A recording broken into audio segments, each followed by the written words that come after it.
ना अपन देखते हैं अपना नेक्स्ट टॉपिक स्पीड। स्पीड क्या होती है? The rate of distance covered with respect to time, या फिर डिस्टेंस कवर्ड, या फिर डिस्टेंस ट्रेवल्ड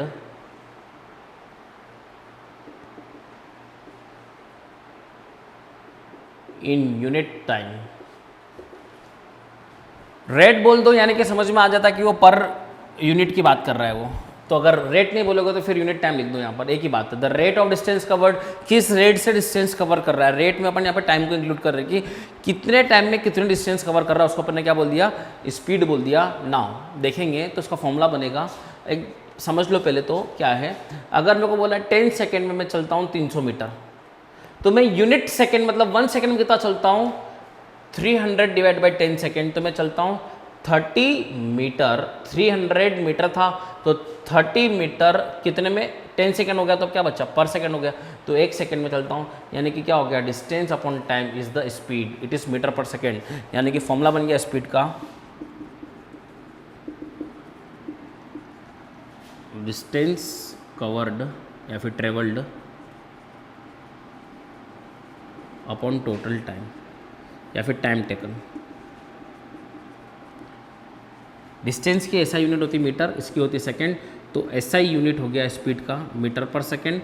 और सीजीएस मतलब सेंटीमीटर ग्राम सेकंड, तो सेंटीमीटर में लिखेंगे इसको और सेकंड का सेकंड ही रहेगा, तो सीजीएस में होगा सेंटीमीटर पर सेकंड। डायमेंशनल फॉर्मूला देखेंगे, मैंने बताया था अपन ने यूनिट एंड डायमेंशन चैप्टर नहीं पढ़ा है। वो इसलिए नहीं पढ़ा कि जब भी जो भी फॉर्मूला इंट्रोड्यूस होगा फिजिक्स में, वहीं पर उसका यूनिट और उसका डायमेंशन वहीं बता दूंगा मैं, तो अलग से पढ़ने की कोई नीड नहीं थी उस चैप्टर को। बकवास चैप्टर है वो, उसके लिए अपन टाइम खराब नहीं करेंगे। अपन सिर्फ जहाँ पर भी कोई फॉर्मूला पढ़ेंगे वहीं पे उसका डायमेंशन फॉर्मूला और उसकी यूनिट वहीं लिखेंगे। तो क्या हो गया, इसका मास है इसके अंदर नहीं, डिस्टेंस को बोलेंगे एल, उसको बोलेंगे t-1। सर समझ में नहीं आया क्या लिखा है, इसके अंदर मास जैसी कोई टर्म है क्या, नहीं, तो मास नहीं है। डिस्टेंस मतलब लेंथ है क्या, डिस्टेंस क्या होता है, पाथ लेंथ, तो एल हो गया, और टी ऊपर चलेगा तो t-1, तो इट इज़ mlt-1। ठीक है, तो ये डायमेंशनल फॉर्मूला, क्या बोलेंगे इसको, dimensional formula, dimensional formula of speed. ठीक है, ना अपन बात करेंगे वेलोसिटी की। It is nothing but rate of displacement with respect to time,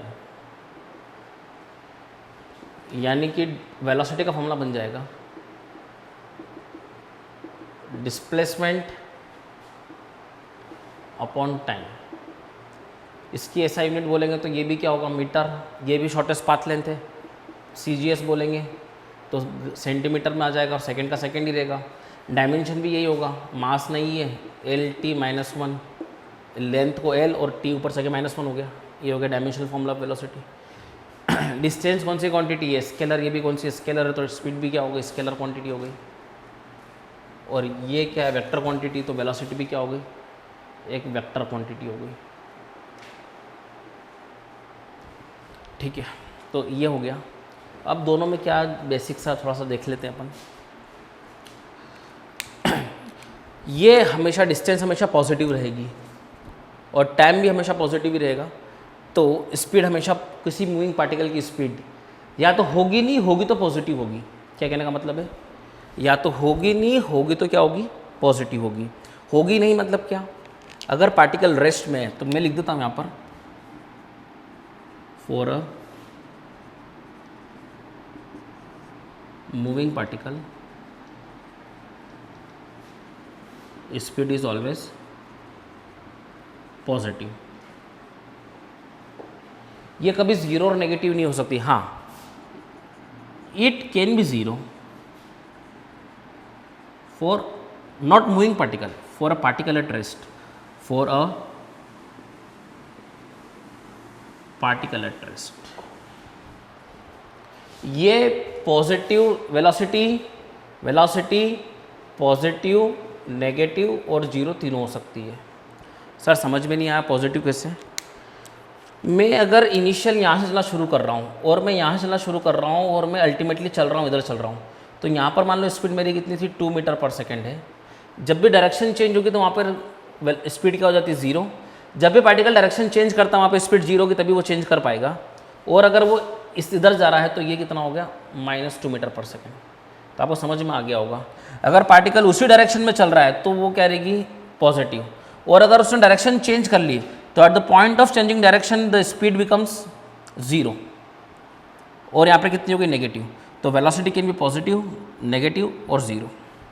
velocity can be positive, negative, 0। But speed कैसे भी चलूँगा मैं, स्पीड अगर यहाँ पर 5 मीटर पर सेकेंड है तो मैग्नीट्यूड वाइज वो अलग हो सकती है, लेकिन डायरेक्शन में कोई फर्क नहीं पड़ेगा उसको। ठीक, अब समझते हैं क्या, एक और चीज़ समझते हैं।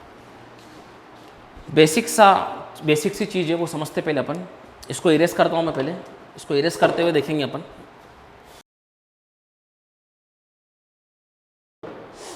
देखेंगे यहाँ पर एक टर्म है यूनिफॉर्म स्पीड।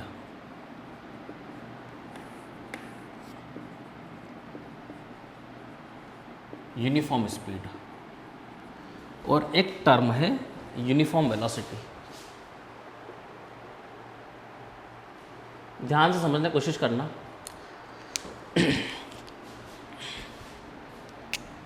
मैं चलना शुरू कर रहा हूं, मैंने चला 5 metre per second, 3 metre per second, 2 metre per second, और फिर मैंने चला 5 metre per second, 5 metre per second, 5 metre per second.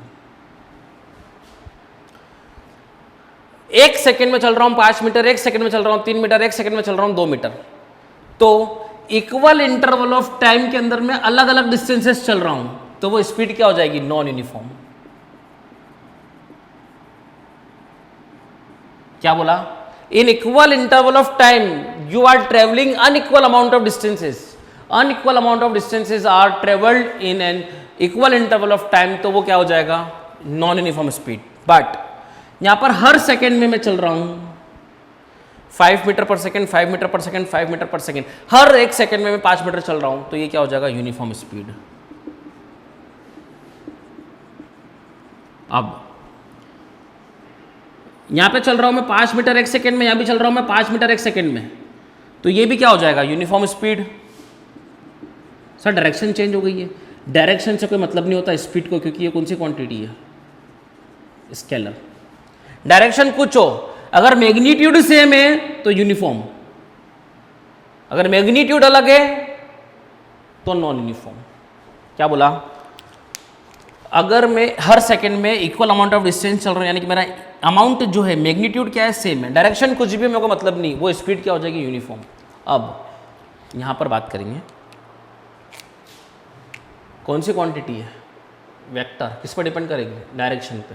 तो अगर यहाँ पर मैं ये केस ले लूँगा 5 मीटर पर सेकेंड और 5 मीटर पर सेकेंड, तो माय डियर स्पीड तो यूनिफॉर्म है, यूनिफॉर्म स्पीड है, लेकिन ये नॉन यूनिफॉर्म वेलोसिटी है, क्योंकि यहाँ पे डायरेक्शन चेंज हो गई है, क्योंकि बिकॉज ऑफ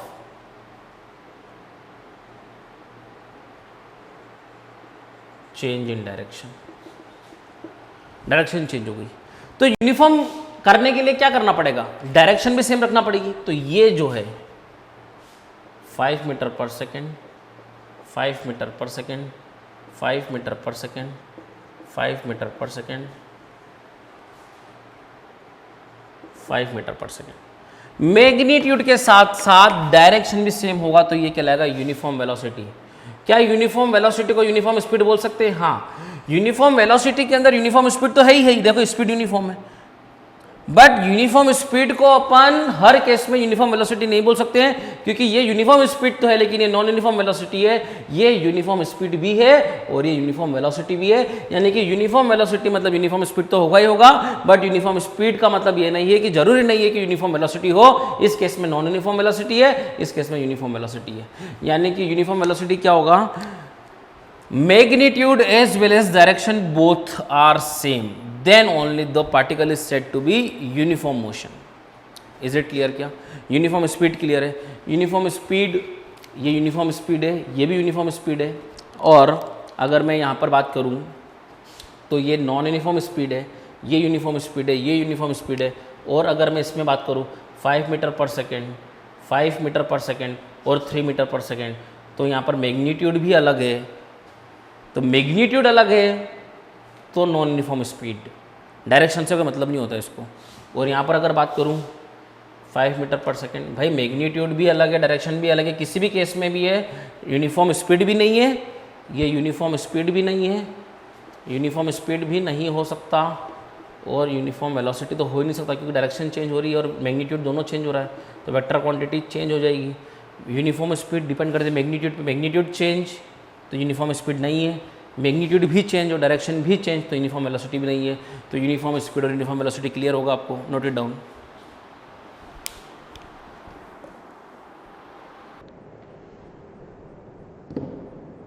ना अपन यहाँ पे देखते हैं average speed.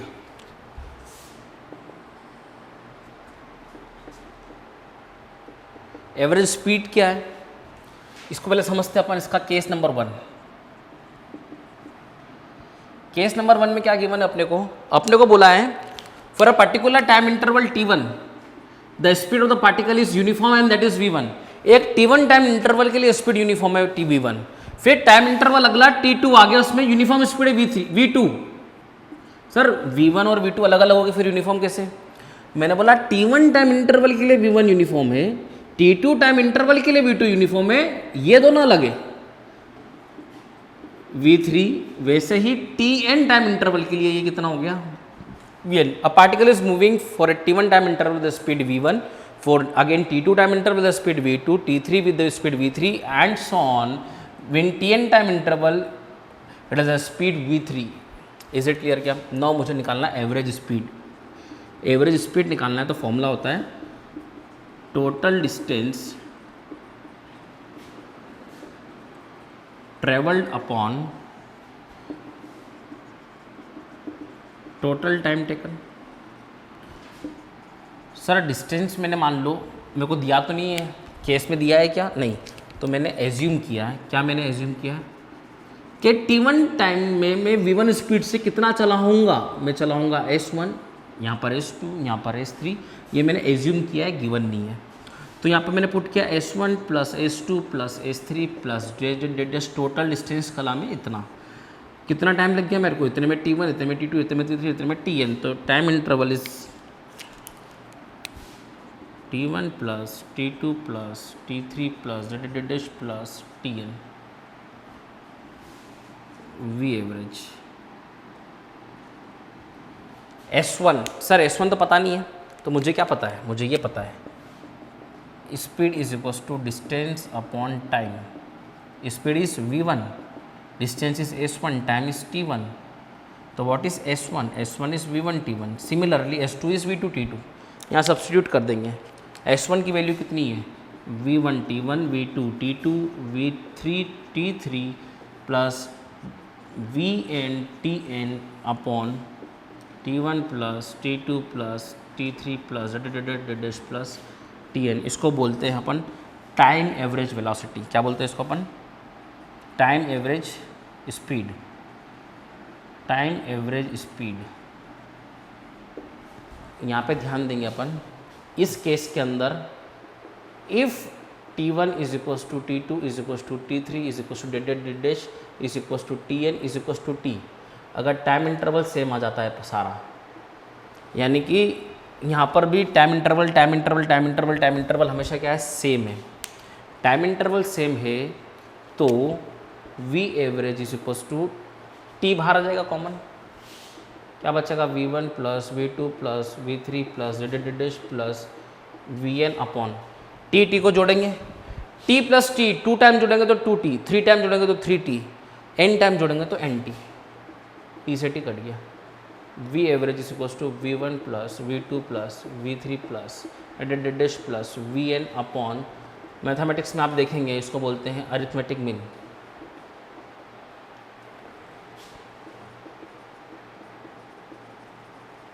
Arithmetic mean. Sir time equal दे रखा मतलब क्या है, ऐसा बोल के दे आपको, अ पार्टिकल इज ट्रेवलिंग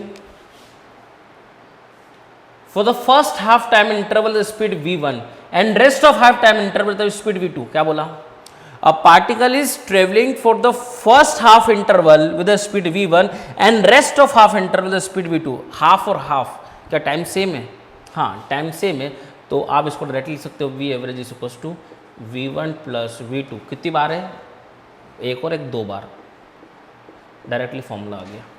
ऐसा बोल दें, a particle is traveling for first 1/3, second 1/3 and third 1/3 with the speed v1, v2 and v3। 1/3 time क्या है, सेम। अरे first 1/3 time, second 1/3 and last 1/3, तो यहाँ पर v एवरेज कितना आ जाएगा, v1 plus v2 plus v3 upon 3। मतलब इस प्रकार से आप कर सकते हो, नोट इट डाउन।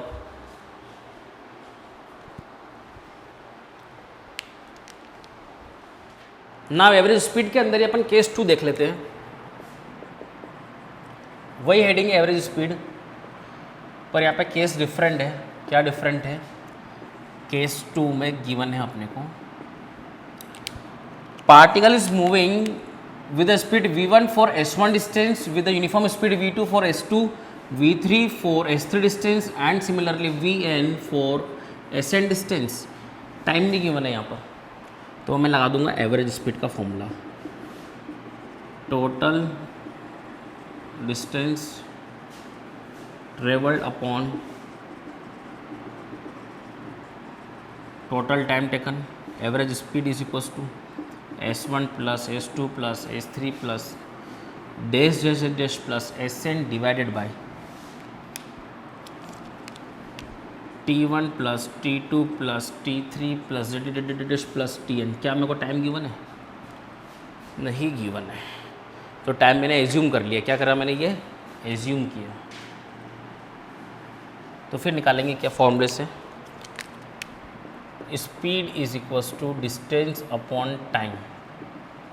तो time is equals to distance upon speed, यहाँ पुट कर देंगे, v average is equals to s1 plus s2 plus s3 plus plus sn divided by s1 by v1 plus s2 by v2 plus s3 by v3 and so on plus sn by vn। इसको बोलेंगे distance average speed. वो time average था, ये distance है, distance average speed. अगर यहाँ पे बोला जाए if s1 is equals to s2 is equals to s3 is equals to sn is equals to s, मतलब डिस्टेंसेस सेम है, तो क्या बोलेंगे, v एवरेज में से ऊपर ही आ जाएगा s plus s 2s, s plus s plus s 3s, n time जुड़ेगा तो it is n into s divided by s common आ जाएगा 1 by v1 plus 1 by v2 plus 1 by v3 plus dash plus 1 by vn। s से s cut जाएगा, इसको बोलेंगे harmonic mean. Mathematics का term है, आपको याद रखना है, मैथमेटिक्स में आप पढ़ोगे। It is harmonic mean. Is it clear क्या, it is harmonic mean. Now अगर मेरे को ऐसा बोला जाए, सर इक्वल डिस्टेंस मतलब ऐसा बोला जाए, अ particle is travelling with the speed v1 for half of the distance and remaining half of the distance with the speed v2। Distance half बोला है, वहाँ पे टाइम हाफ बोला था, यहाँ पे डिस्टेंस हाफ बोला है। क्या बोला है, time half, sorry distance half. तो यहाँ पर हो जाएगा v एवरेज बराबर 2 upon 1 by v1 plus 1 by v2। तो इसको सॉल्व करेंगे तो v एवरेज आ जाएगा 2v1 v2 upon v1 plus v2। और अगर ऐसा बोला जाए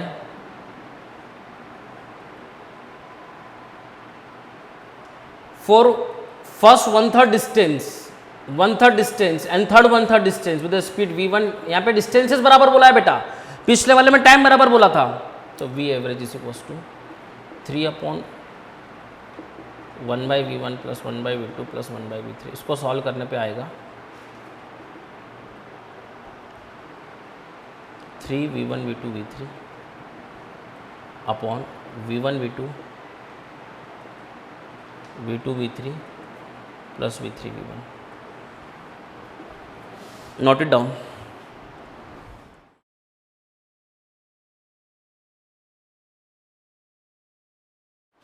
ना अपन फर्स्ट केस देखते हैं. यहाँ पर क्या बोला है, अपने को एवरेज स्पीड और एवरेज वेलोसिटी निकालना है इन केसेस में.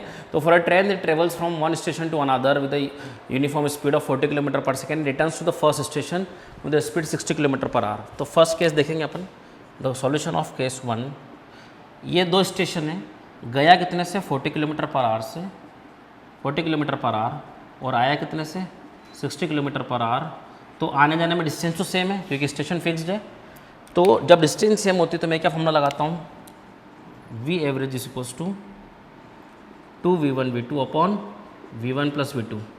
तो V average is equals to 2 into 40 into 60 divided by 40 plus 60, it is 48 kilometre per hour. It is the average speed in case of distance same. In case of इसी case में average velocity 0 हो जाएगी क्योंकि मैं जहाँ शुरू हो रहा हूँ वहीं पर फिर से आ गया, डायरेक्शन चेंज कर ली और जहाँ शुरू हुआ स्टेशन से वापस से वहीं रिटर्न बैक हो गया. तो केस 1 क्लियर है आपको. Now case 2.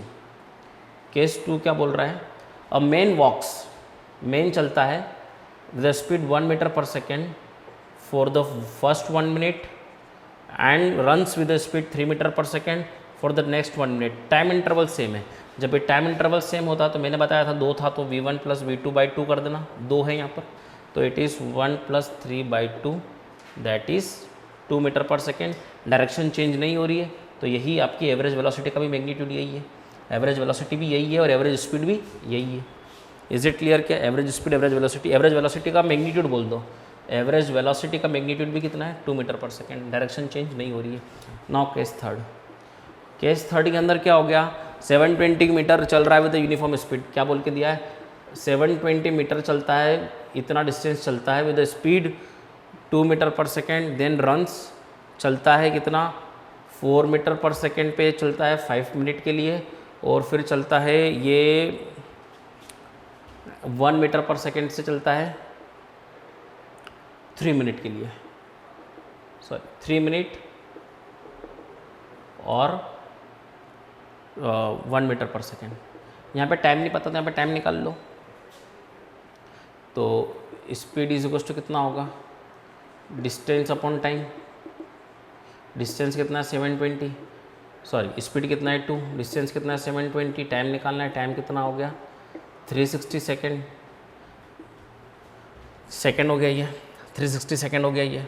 5 मिनट को कन्वर्ट करेंगे तो ये टाइम t1 आ गया. यहाँ पे टाइम t2 कितना आ जाएगा, the time t2 will be 60 का मल्टीप्लाई करोगे तो it is 300 second. t3 3 minute, it is 180 second. 16 3 सा, ठीक है. यहाँ पर अपन लगा देंगे टाइम एवरेज स्पीड. क्या पता है अपने को v1 t1 plus v2 t2, 3 है तो v3 3 upon t1 plus t2 plus t3. v average velocity या speed v1 t1, it is 2 into 360 plus 4 into 300 plus 1 into 180 upon 360 plus 300 plus 180. On solving it, it is 720 plus 1200 plus 180 upon 540 plus 300 840. So it come out to be 720 and 180, that is 800 900 and 1200, that is 2100 upon 840. ये से cut गया, ठीक है. तो it is 2.5 metre per second. Note it down.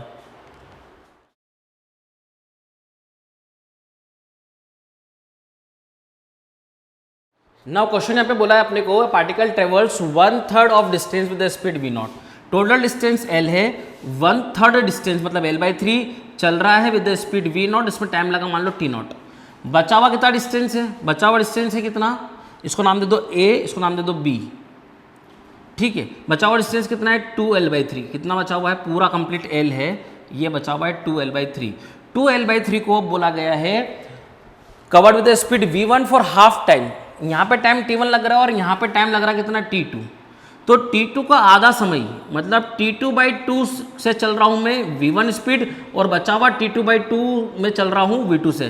For first time interval पूरा time t2 है इसके अंदर, तो इसका जो हाफ है वो t2/2 से v1 है, t2/2 से v2 चल रहा है। Is it clear? क्या इसको नाम दे दो t2/2 को यहाँ पे दे दो क्या? c और यहाँ पे दे दो क्या? d।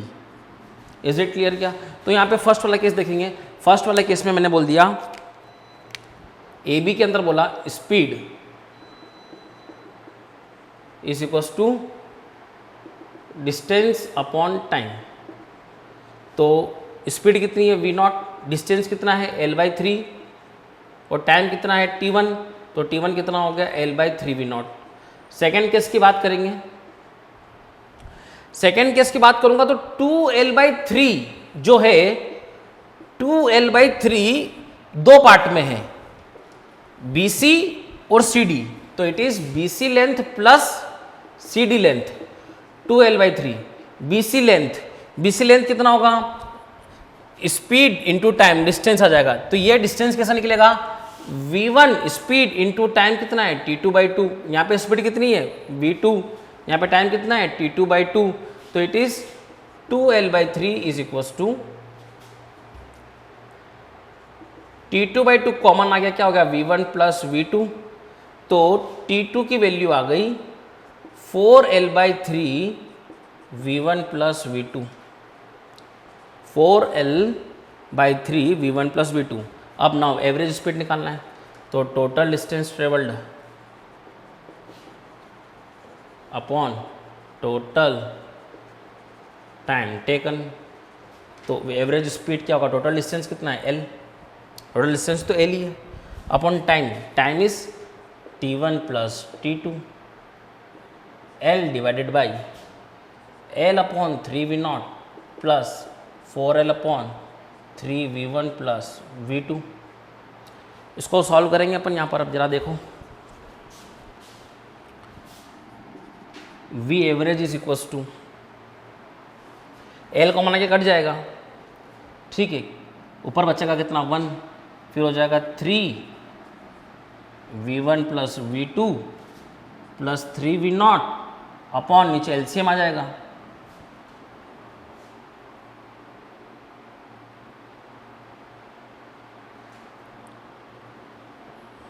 फोर भी है ना, एल से एल कॉमन के कट जाएगा, यहाँ पर इसका मल्टीप्लाई होगा, कितना हो जाएगा? 3v1 प्लस v2 प्लस 4 3 ज़ा 12v नॉट अपॉन ये ऊपर जाएगा, कितना हो जाएगा? 9v not v1 plus v2 common आ जाएगा, 3 कॉमन आ जाएगा, तो 3 से 9 कट जाएगा, 3v not v1 plus v2 upon v1 plus v2 plus 4v not. ये आंसर है। आप खुद इसको सॉल्व करना, आपको अगर समझ नहीं आ रहा है तो आपको आंसर ये मिलेगा आखिरी में, ठीक है। Note it down.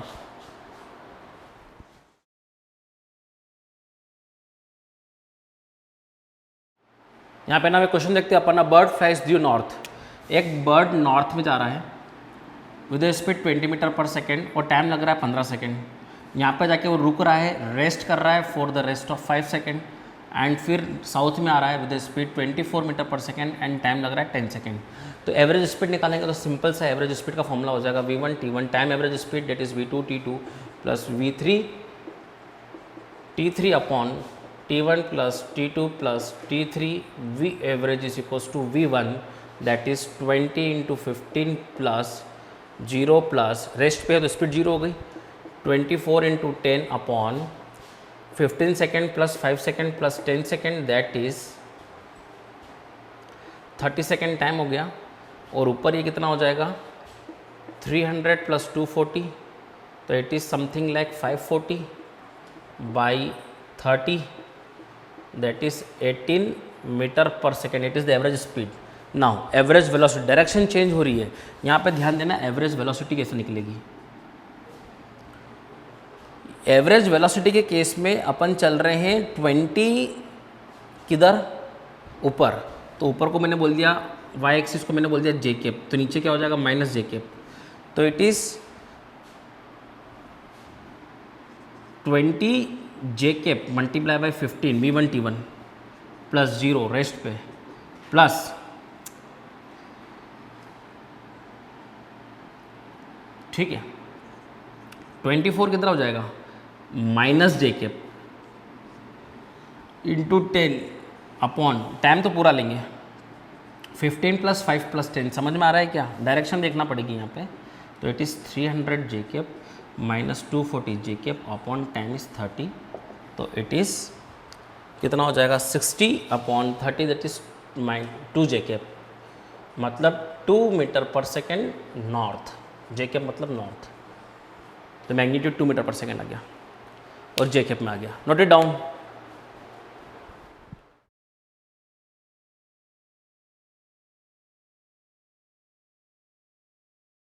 हाँ, तो अपन काइनेमेटिक्स 1 पढ़ रहे थे।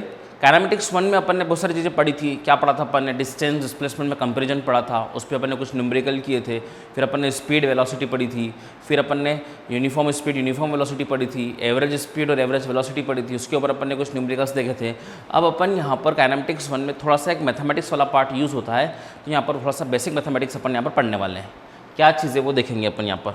आप एक चीज़ ध्यान देंगे, मैंने बोला डेल्टा एक्स, क्या लिखा मैंने ये डेल्टा एक्स, डेल्टा एक्स मतलब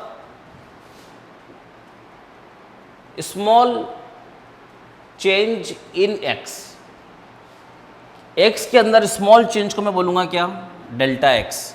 इसको अपन ऐसा रीड कर सकते हैं डेल्टा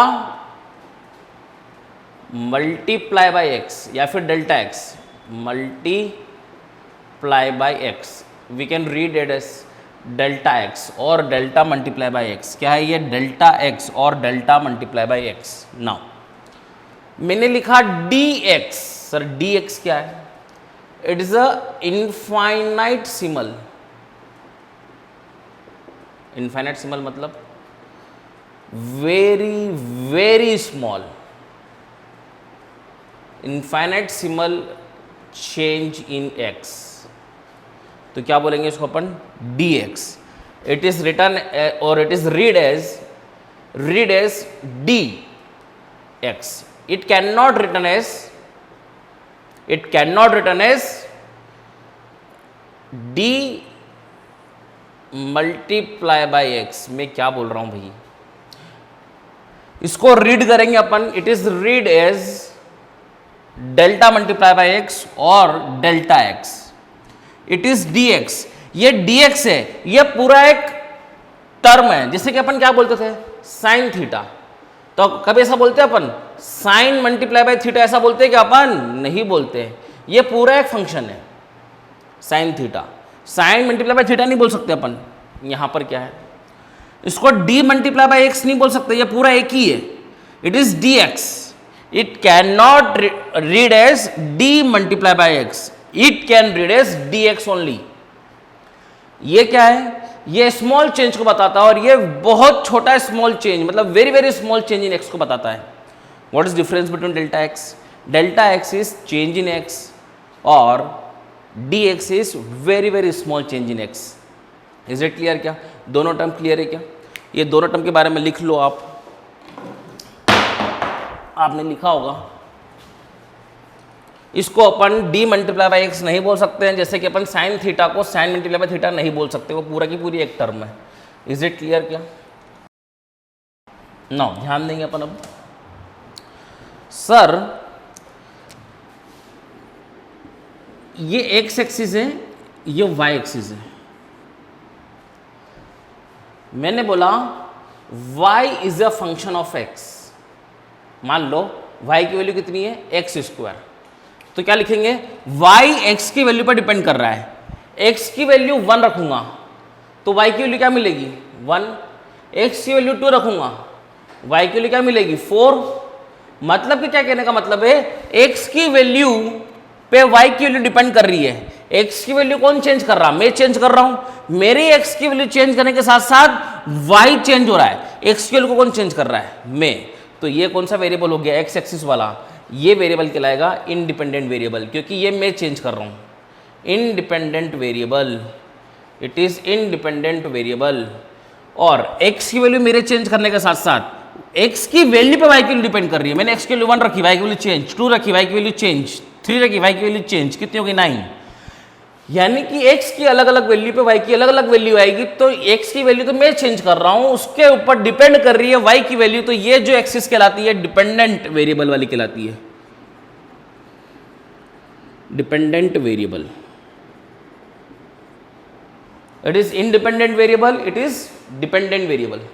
ठीक है, इतना नोट डाउन करो, what is dependent and what is independent variable. ठीक है, नाउ ठीक है, नाउ अपन देखेंगे यहां पर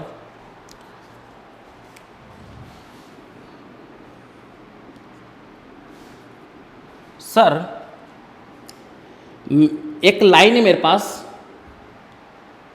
उस लाइन के ऊपर 2 पॉइंट है मेरे पास। Let the point is x1, y1 and the point is x2, y2। जरा ध्यान देंगे आप, ये x1 कोऑर्डिनेट कब आया होगा, जब यहां से यहां तक की डिस्टेंस x1 हुई होगी। मैं यहां से यहां तक x1 चलूंगा तभी तो यहां पर x1 आएगा, और यहां से यहां तक की डिस्टेंस y1 हुई होगी। ये कोऑर्डिनेट x2 है, ये x2 कब आया होगा, जब यहां से यहां तक मैं कितना चलूंगा x2, और यहां से यहां तक मैं कितना चलूंगा y2। इज इट क्लियर क्या? ठीक है, तो अगर मैं यहां पर एक पैरेलल लाइन ड्रॉ करूं तो ये डिस्टेंस कितनी कहलाएगी, मुझे ये निकालना है। तो ये x2 है, ये x1 है, तो ये बचा हुआ कितना हो जाएगा x2 माइनस x1। ये y2 है, ये y1 है, तो ये बचा हुआ कितना हो जाएगा यहां से यहां तक का y2 माइनस y1। अगर मैंने माना कि ये हॉरिजॉन्टल से जो एंगल बना रहा है वो एंगल कितना है, लाइन थीटा, तो अगर मैं यहां पे लिखूंगा टेन थीटा तो कितना हो जाएगा y2 minus y1। Tan theta क्या होता है, परपेंडिकुलर। थीटा के अपोजिट क्या होता है, perpendicular. It is perpendicular upon base. तो y2 minus y1, tan theta is y2 minus y1 upon x2 minus x1। y2 minus y1। अगर ये 2 पॉइंट अगर बहुत पास पास में है तो इस स्मॉल चेंज इन y को क्या लिखूंगा, it is y2 minus y1 मतलब चेंज इन y। तो it is delta y by क्या लिखूंगा मैं, डेल्टा x। क्या लिखूंगा, delta y by delta x। क्या लिखूंगा मैं, delta y by delta x। Is it clear क्या? तो टेन थीटा कितना हो गया y2 माइनस y1 अपन x2 माइनस x1। अगर ये दोनों पॉइंट बहुत ज़्यादा पास में है तो चेंज को मैं लिखूंगा delta y, small change in y upon small change in x, delta y by delta x। Is it clear क्या? तो यहाँ पर अगर ये एंगल थीटा है तो इस लाइन को अगर मैं एक्सटेंड करूं तो क्या ये एंगल थीटा होगा? यानी कि ये थीटा किससे बनाया, एक्स एक्सिस से। तो यहां पर इस थीटा को मैं नाम दूंगा inclination, inclination of line. And what is inclination of line? Angle made by line with positive x axis in anti-clockwise sense। Anti-clockwise sense में पॉजिटिव एक्स एक्सिस से जो लाइन एंगल बनाएगी उसको बोलेंगे अपन इंक्लिनेशन। ये क्या है, एंटी-क्लॉकवाइज। ये लाइन का एंगल है पॉजिटिव एक्स एक्सिस से, इसको बोलेंगे इंक्लिनेशन ऑफ ए लाइन। क्या बोलेंगे, inclination of a line. And tangent of this inclination यानी कि क्या कहलाएगा, टेन थीटा। टेंजेंट मतलब tan theta. Tangent of this angle is nothing but called as slope of line. इसको बोलते हैं स्लोप ऑफ लाइन, यानी कि स्लोप को डिनोट करते हैं अपन किससे, एम से डिनोट करते हैं, डिनोटेड बाय एम। तो टेन थीटा से अपन अगर किसी लाइन का अगर मुझे इंक्लिनेशन पता हो, व्हाट इज इंक्लिनेशन, अगर मेरे पास ये लाइन है, अगर मेरे पास ये लाइन है तो इंक्लिनेशन इसको बोलेंगे अपन, और अगर मेरे पास ये लाइन है तो इंक्लिनेशन इसको बोलेंगे। हमेशा पॉजिटिव एक्स एक्सिस से एंटी क्लॉकवाइज सेंस में होगा इंक्लिनेशन। अगर ये एंगल ले लिया तो मैं गलत हो जाऊंगा, यहां पर मैं ये एंगल ले लूंगा तो गलत हो जाएगा। हमेशा लाइन का पॉजिटिव एक्स एक्सिस से मुझे एंटी क्लॉकवाइज एंगल लेना है, और ये जो एंगल थीटा है, ये एंगल मान लो थीटा 1 है, ये एंगल मान लो थीटा 2 है, तो यहां पर टेन थीटा 1 जो होगा वो इसका स्लोप होगा, और यहां पर ये टेन थीटा 2 है वो इसका स्लोप होगा। तो this are the slope of this line. हमेशा एक्स एक्सिस से एंगल लेना, वाई से नहीं लेना है। हमेशा एक्स एक्सिस से एंगल लेना है, वाई से नहीं लेना है। इज इट क्लियर क्या? और एक्स से भी कैसे लेना है, एंटी क्लॉकवाइज, एंटी क्लॉकवाइज। देखो वाई से अगर लूंगा मैं, सॉरी इधर से मैं लूंगा तो ये क्या हो जाएगा, क्लॉकवाइज, और क्लॉकवाइज मेरे को नहीं लेना है। अगर मैं इधर से लूंगा तो ये क्या हो जाएगा, क्लॉकवाइज, मेरे को क्लॉकवाइज नहीं लेना है। यानी कि ये टेन थीटा और ये भी टेन थीटा, मतलब स्लोप का फॉर्मूला क्या बन गया, m is equal to tan theta which is equal to y2 minus y1, y2 minus y1 upon x2 minus x1, यानी कि ये क्या हो गया, delta y by delta x। अब यहाँ पे एक और चीज़ ध्यान दें, ये स्लोप का फॉर्मूला हो गया। एक और चीज़ ध्यान दें कि ये दोनों पॉइंट बहुत ज़्यादा पास हो गए, वेरी वेरी क्लोज। मैंने क्या बोला अभी, वेरी वेरी, मैंने क्या बोला था पहले, पास थे, अब मैंने बोल दिया वेरी वेरी वेरी क्लोज। तो उसके अंदर मैं बोलूँगा ये दो पॉइंट इस प्रकार के हो गए, एक पॉइंट यहाँ और एक पॉइंट यहाँ, this points are very very close. तो अगर ये दोनों पॉइंट बहुत क्लोज हो गए, मतलब ये एक पॉइंट और एक पॉइंट ये, तो यहाँ से मैं लाइन ड्रॉ करूँगा तो इस प्रकार से होगी, यहाँ से करूँगा तो मैं इस प्रकार से होगी, और ये एंगल थीटा हो जाएगा, ये एंगल थीटा हो जाएगा। तो यहाँ पर अगर मैं लिखूँगा तो मैं बोलूँगा, इसको मैं इरेज करता हूँ, मैं फिर से लिखूँगा आपके लिए, ये मैं इरेज कर रहा हूँ, मैं फिर से लिखूँगा, ध्यान देंगे आप। ये बहुत छोटा हो गया, तो मैंने बोला slope is equal to tan theta, it is right. It is y2 minus y1 upon x2 minus x1. It is also right. It is delta y. It is delta y by delta x. और आप लोगों ने limit पढ़ा है, limit, अगर limiting value delta x की tending to क्या है, 0, the limiting value of delta x is tending to 0। Tending to 0 मतलब क्या है, the change in x is very small, delta x 0 है, मतलब change in x is near to 0, मतलब क्या, बहुत छोटा। लिमिट एक्स टेंडिंग टू 0 का मतलब क्या है, डेल्टा एक्स की वैल्यू 0 के करीब है, बहुत करीब है, मतलब चेंज इन एक्स 0 के करीब है, मतलब क्या है, बहुत छोटा। तो if change in x is very small, तो मैंने क्या लिख दिया यहाँ पर, मैथमेटिकल एक्सप्रेशन लिख दिया, limit delta x tends to 0 delta y by delta x. और आप अभी पढ़ेंगे, फर्स्ट प्रिंसिपल आप पढ़ेंगे मैथमेटिक्स के अंदर, तो ये कहलाता है d y by d x. 12th में आप पढ़ेंगे, फर्स्ट प्रिंसिपल के थ्रू मैं इसको डिफरेंशिएशन में कन्वर्ट कर सकता हूं। इसको अपन बोलेंगे क्या, d y by d x. बोलने का सेंस क्या है समझो, मैं क्या बोल रहा हूं उसको आप रीड करोगे कभी भी तो कैसा रीड करोगे, it is d y by d x. क्या बोलेंगे, d y by d x, यानी कि d y by d x is also called as slope of a line. Is it clear? किसी लाइन का स्लोप निकालना है तो आप टेन थीटा से निकाल लो, या फिर दो कोऑर्डिनेट पता है x1 y1 और x2 y2, तो उनका डिफरेंस कर दो और y से निकाल लो। और अगर मेरे पास कोई फंक्शन है तो उस फंक्शन को मैं डिफरेंशिएट करूँगा, द डिफरेंशिएशन ऑफ, क्या लिखा मैंने, ये यहाँ पे लिखेंगे आप,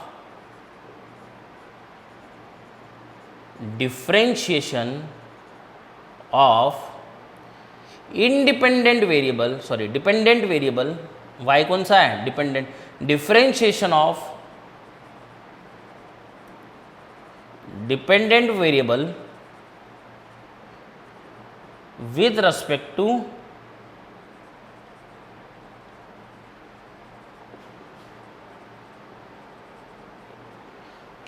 the differentiation of dependent variable with respect to independent variable, ये क्या कहलाता है?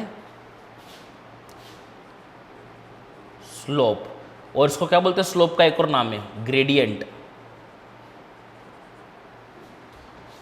स्लोप और ग्रेडियंट, ठीक है।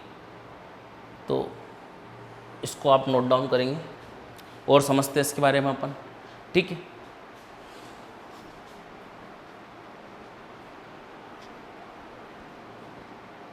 ना इसी में अपन देखते हैं कि अगर मेरे पास एक कर्व है, कैसा कर्व? जर्नी के हमेशा अपने को स्ट्रेट लाइन मिले, कभी अपने को कर्व मिलेगा तो it is why axis, it is x axis. तो मान लो मेरे पास ऐसा कर्व है और इस P पॉइंट पे मुझे निकालना है स्लोप। क्या निकालना है? P पॉइंट पे मुझे क्या निकालना है? स्लोप। तो P पॉइंट पे स्लोप निकालना तो क्या डालूंगा मैं? P पॉइंट पे टेंजेंट डाल दूंगा।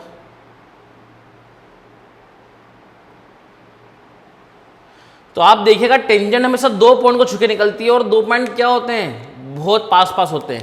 आपने पढ़ा है कि tangent touches the curve at a single point, पर सिंगल पॉइंट से कोई एक लाइन पॉसिबल ही नहीं है। आप समझेंगे क्या? आपने क्या पढ़ा था बचपन में कि tangent touches the curve at a single point, but फिर लाइन की डेफिनेशन तो क्या है?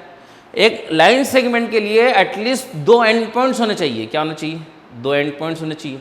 तो फिर या तो टेंजेंट लाइन नहीं है, अगर लाइन है तो क्या होना चाहिए? दो पॉइंट से पास होना चाहिए। तो डेफिनेशन क्या है उसकी?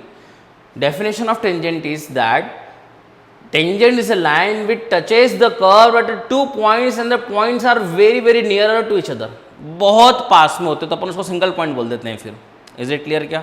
तो लाइन हमेशा दो पॉइंट से पास होगी तभी लाइन सेगमेंट कहलाएगा। तो टेंजेंट एक लाइन है तो हमेशा कर्व के ऊपर दो पॉइंट से पास होगी, लेकिन दो पॉइंट क्या होंगे? बहुत पास पास होंगे। तो फिर अपन ने अभी देखा था ये पॉइंट हो गया मान लो x1 कॉमा ये क्या हो गया पॉइंट x1 कॉमा y1, ये पॉइंट क्या हो गया x2 कॉमा y2। तो मैंने वही बोला था आपको कि यहाँ से एक लाइन खींचो, यहाँ से एक लाइन खींचो, ये एंगल अगर थीटा है तो ये एंगल भी थीटा होगा। तो अपने बोला था टेन थीटा इस इक्वल्स टू कितना हो जाएगा? y2 minus y1 upon x2 minus x1। दोनों पॉइंट बहुत पास है, delta y by delta x, और यहाँ पर बहुत पास है तो लिमिट क्या होगा? Delta x tends to 0। तो इसको अपन कन्वर्ट कर देंगे dy बाई डी एक्स, यानी कि टेंजेंट का स्लोप हमेशा निकलेगा dy बाई डी एक्स से, क्योंकि टेंजेंट के हमेशा दो पॉइंट क्या होंगे? बहुत पास पास होंगे। तो what is dy by d x? It is slope of tangent, slope of, you can either find by theta, पर अगर थीटा पता नहीं हो तो डायरेक्ट अपन डिफरेंशिएशन से निकालेंगे। Slope of tangent to the curve drawn at a point. एक point पे डाला, उस पॉइंट पे स्लोप बताएगा ये, ठीक है। तो कर्व पे कैसे निकालते समझ में आ गया। अब देखेंगे यहाँ पर धीरे धीरे चीज़ें और आगे बढ़ेगी। इसको मैं इरेज करता हूँ। अपन कुछ डिफरेंशिएशन के फॉर्मूलेस देखेंगे अब कि सर डिफरेंशिएशन तो आ गया dy बाई डी एक्स, लेकिन y कुछ भी हो सकता है, y कैन बी एनीथिंग ना, ठीक है। तो क्या सर क्या हो सकता है देखते हैं। तो कुछ डिफरेंशिएशन के रूल से पहले अपन वो देखेंगे। अगर मैंने डिफरेंशिएशन किया तो आप लिखते जाएंगे साथ साथ मेरे, अगर मैंने डिफरेंशिएशन किया किसी कांस्टेंट का तो मुझे मिलेगा differentiation of any constant with respect to x। किसके रिस्पेक्ट में किया है? x के रिस्पेक्ट में, और कांस्टेंट है तो उसका हमेशा 0 होगा। सर कांस्टेंट मतलब क्या? मैंने मान लिया कि कोई नंबर है मेरे पास या फिर कुछ और है, मेरे पास k कांस्टेंट है चूंकि x पे डिपेंड नहीं कर रहा है। Anything which does not depend on x is a constant. जो भी चीज़ जो x पे डिपेंड नहीं करेगी वो क्या होगी? कांस्टेंट। यहाँ पे जो भी रहेगा, पहले यहाँ पे चेक करो किसके रेस्पेक्ट में डिफरेंशिएट कर रहे हैं अपन? x के। और अगर यहाँ पर x की टर्म नहीं है या फिर ऐसा कोई फंक्शन है जो कि x पे डिपेंड नहीं कर रहा है तो वो क्या हो जाएगा? कांस्टेंट। तो उसका डिफरेंशिएशन क्या हो जाएगा? 0। कांस्टेंट किसको बोलेंगे? सबसे पहले अपन चेक करेंगे अपन डिफरेंशिएशन किसके रेस्पेक्ट में कर रहे हैं। Differentiation of anything with respect to x, और ये एनीथिंग है, अगर उस एनीथिंग के अंदर x की कोई टर्म नहीं है या फिर वो x पे डिपेंड बिल्कुल भी नहीं करता है तो वो क्या कहलाएगा? x के लिए कांस्टेंट, उसका डिफरेंशिएशन क्या हो जाएगा? 0। इज इट क्लियर क्या? Differentiation of any constant is 0। अगर मेरे पास डिफरेंशिएशन है k into function of x, तो यहां पर जो k है वो कांस्टेंट है और ये x पे डिपेंड कर रहा है, तो k बाहर आ जाएगा, कांस्टेंट हमेशा बाहर आ जाएगा। सर आप तो बोले कांस्टेंट का जीरो हो जाएगा, बेटा मल्टीप्लाई के कांस्टेंट का जीरो नहीं होगा। कैसे होगा? सबसे पहले ये फॉर्म, ये नहीं बताता हूँ मैं, दूसरा बताता हूँ पहले, इसको अपन बाद में देखेंगे। पहले इसके पहले अपन दूसरा देख लेते हैं। दूसरा क्या? दूसरा ये है कि अगर मैंने डिफरेंशिएशन किया u plus minus v plus minus डब्ल्यू, वहाँ पे u, v और w क्या है? u, v and w are function of x, x पे डिपेंड कर रहे हैं, वो कांस्टेंट नहीं है। तो डिफरेंशिएशन हो जाएगा u का प्लस माइनस, डिफरेंशिएशन हो जाएगा मतलब अंदर तक डिफरेंशिएशन पहुंच जाएगा, हर एक टर्म में एडिशन हो चाहे सब्ट्रैक्शन हो। It is differentiation of u with respect to x plus minus differentiation of v plus minus with respect to dx plus minus differentiation of w with respect to x। Is it clear? क्या अगर मेरे पास ऐसा है, differentiation of any function plus constant k is a constant, या c ले लो, c is a constant, तो डिफरेंशिएशन तो हो जाएगा इसका, क्या लिखेंगे अपन? इसका डिफरेंशिएशन कर दिया plus differentiation of any constant, तो ये क्या मिलेगा मुझे? ज़ीरो। ये कहने का मतलब है।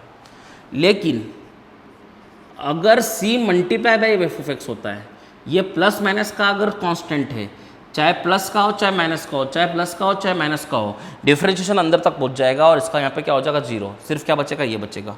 लेकिन मेरे पास कांस्टेंट मल्टीप्लाई में है, तो मल्टीप्लाई के कांस्टेंट का जीरो नहीं होता, कांस्टेंट मल्टीप्लिकेशन में तो बाहर आ जाएगा, c बाहर आ जाएगा और ये एफ ऑफ एक्स हो जाएगा। आपको दोनों में डिफरेंस समझ में आ रहा है? यहाँ पे कांस्टेंट प्लस माइनस में था और यहाँ पे कांस्टेंट क्या है?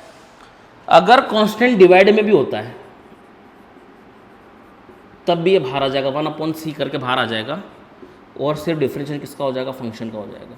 आपको समझ में आ रहा है? मल्टीप्लिकेशन का कांस्टेंट बाहर आ जाता है, डिफरेंशिएशन का कांस्टेंट बाहर आ जाता है, लेकिन प्लस माइनस का कांस्टेंट अगर है तो उसका क्या हो जाता है? Zero. Differentiation of any constant is zero. अब और यहाँ पे ध्यान देंगे, सर दो फंक्शन मेरे पास अगर प्रोडक्ट में और दोनों फंक्शन में कोई भी कांस्टेंट नहीं है, यहाँ पे u भी कांस्टेंट नहीं है और v भी कांस्टेंट नहीं है, दोनों के दोनों क्या है? फंक्शंस ऑफ x है। This are not constants, this are not constant, तो इस रूल को बोलेंगे अपन प्रोडक्ट रूल। क्या बोलेंगे अपन? Product rule. प्रोडक्ट रूल क्या कहलाता है? फर्स्ट फंक्शन किसी को भी ले लो, दोनों में से किसी को भी फर्स्ट ले लो, किसी को भी सेकंड ले लो। मैंने इसको u को फर्स्ट ले लिया, तो यहां पर होगा first function as it is differentiation of second plus second as it is differentiation of first. क्या बोला मैंने? पहला फंक्शन एज इट इज रख दो, सेकंड का डिफरेंशिएशन कर दो, प्लस सेकंड का differentiation, second as it is रख दो, फर्स्ट का डिफरेंस। मतलब ऐसा कर लो, मेरे पास अगर याद करने के लिए ऐसा, first function into second function और दोनों के दोनों फंक्शंस ऑफ एक्स है, तो first as it is, second का differentiation plus second as it is differentiation of first. याद करने के लिए अपन ऐसा भी याद कर सकते। अगर मेरे पास दो फंक्शन डिवाइड में हो तो डिवाइड रूल आ जाता है अपने पास। क्या आ जाता है? ऐसा अपन पढ़ेंगे, न्यूमरेटर होगा एक ऊपर वाला, ऐसा याद करो, न्यूमरेटर और एक है डिनोमिनेटर, तो ये हो जाएगा डिनोमिनेटर का square, denominator constant, differentiation of numerator with respect to x minus, हमेशा यहाँ पे क्या आएगा? Minus. Now numerator as it is differentiation of denominator, यानी कि अगर ऐसा है, इसको ऐसा भी लिख सकते हैं, u बाई वी है तो it is v square v differentiation of u minus u differentiation of v, differentiation of v with respect to x। तो डिफरेंशिएशन के कुछ रूल्स देखे अपन ने और कुछ फॉर्मूलेस और देखेंगे अपन। आप पहले इतना नोट डाउन करें ना, अपन देखते हैं कुछ डिफरेंशिएशन फॉर्मूलेस क्या होते हैं डिफरेंशिएशन के, वो देखेंगे अपन। अगर फर्स्ट देखो, अगर मेरे पास ऐसा है, डिफरेंशिएशन करना है x की power n with respect to x, यहाँ पर n क्या है? कोई भी एक नंबर है, 2, 3, 4, 5, कुछ भी एक कांस्टेंट है n, तो उसका जो डिफरेंशिएशन होगा n x की पावर n माइनस 1, याद रखना है आपको, n into x to the power n minus 1। अगर मेरे पास ऐसा है a की पावर x, दोनों में डिफरेंस समझना, यहाँ पर x वेरिएबल है और n कांस्टेंट है, यहाँ पर a कांस्टेंट है और x वेरिएबल है, मतलब इसको बोल सकते हैं अपन एक्स स्क्वायर और इसको बोलेंगे अपन 2 की पावर x, दोनों में ये डिफरेंस है। यहाँ पर बेस कांस्टेंट है, यहाँ पर जो पावर है वो कांस्टेंट है, जो एक्सपोनेंट में है वो कांस्टेंट है। Is it clear? क्या इसका फॉर्मूला हो जाएगा a की power x log e base से। सर ये log वो क्या है? धीरे धीरे जो भी यूज होगा सब बताया जाएगा आपको फिजिक्स के अंदर, धीरे धीरे आप मैथमेटिक्स में भी पढ़ेंगे। डिफरेंशिएशन ऑफ e की पावर x। सर यहाँ पर a कुछ भी हो सकता था, 1 2 3 4 5, अब फिक्स कर दिया मैंने। यहाँ पर e क्या है? ये एक्सपोनेंट हो गया आपका e की पावर x, तो ये क्या हो गया? e की पावर x का e की पावर x रहेगा 4th। ठीक है सर, ये बेस e और ये क्या है सब बताएंगे बाद में, भी याद रखो। ठीक है, ठीक है। नाउ डिफरेंशिएशन मेरे को अगर करना है साइन एक्स का, तो इट इज कॉस एक्स, और अगर मुझे कॉस एक्स का करना है तो आपको याद रखना है it is minus sin x. अगर मुझे डिफरेंशिएशन करना है टेन एक्स का, तो it is sec square x,